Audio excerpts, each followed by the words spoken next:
Phone tapping వ్యవహారంలో నిందితులకు ఊరట లభించలేదు. బెయిల్ పిటిషన్ను నాంపల్లి కోర్టు తిరస్కరించింది. ఇక తాజా వివరాలు మా ప్రతినిధి రమేష్ ప్రత్యక్ష ప్రసారం ద్వారా అందిస్తారు.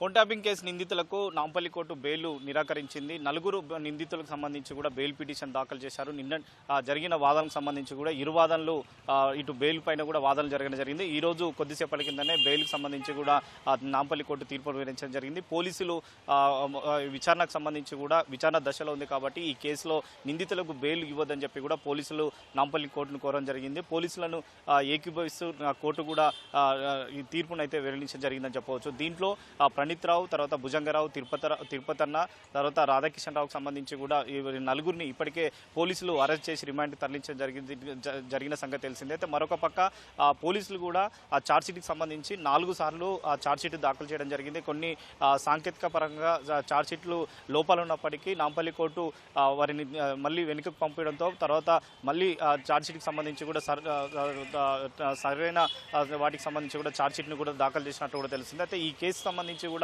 మరొక ఇద్దరు నిందితులు అటు ప్రభాకర్ రావు నిందితులు చేర్చిన ప్రభాకర్ రావు కానీ తర్వాత మీడియా ఛానల్కి సంబంధించిన శ్రావణ్ కుమార్ని కూడా నిందితులుగా చేర్చడం జరిగింది. ప్రస్తుతం వారి ఇద్దరిని అయితే పరారులో ఉన్నప్పటికీ ఈ కేసులో ఇంకా విచారించాల్సిన అవసరం ఉంది. చాలా కీలక దశలో ఉన్న సమయంలో ఈ బెయిల్ ఇవ్వద్దని చెప్పి కూడా చెప్పడం జరిగింది. అయితే ఈ ఇరు వాదనలకు ఇప్పటికే వాదనలు జరగడం జరిగింది. అయితే ఒకరిపై ఒకరికి సంబంధించి కూడా వాళ్ళు బెయిల్ పిటిషన్ల పైన కూడా వాదనలు వినిపించడం జరిగింది. మరొక పక్క జడ్జి ఛాంబర్లోకి ఇటు అధికారులు వెళ్ళడం, తర్వాత న్యాయవాదులకు సంబంధించి కూడా జడ్జి ఛాంబర్లకు వెళ్లడంతో కూడా నిన్న ఒక చర్చనీయాంశంగా మారడం జరిగింది. ఇటు నిందితులకు తరఫున ఆ న్యాయవాదులకు సంబంధించి ఏ విధంగా జడ్జి ఆ ఛాంబర్కి వెళ్తారు, ఏ విధంగా ఆ వాదనలకు సంబంధించి కూడా వాటికి సంబంధించి కూడా వాదనలు జరగడం జరిగింది. నిన్న జరిగిన వాదనలకు సంబంధించి కూడా ఈరోజు ఆ తీర్పు మరి కొద్దిసేపటి కింద అయితే వాదనలు ఇవ్వడం జరిగింది. ఈ కేసులో మరి ఇంకా దర్యాప్తు సంబంధించి కూడా కొనసాగుతుంది. మరొక పక్క ఇటు ప్రభాకర్ రావు తాజాగా ఒక ఏసీపీ ఐఓగా ఉన్న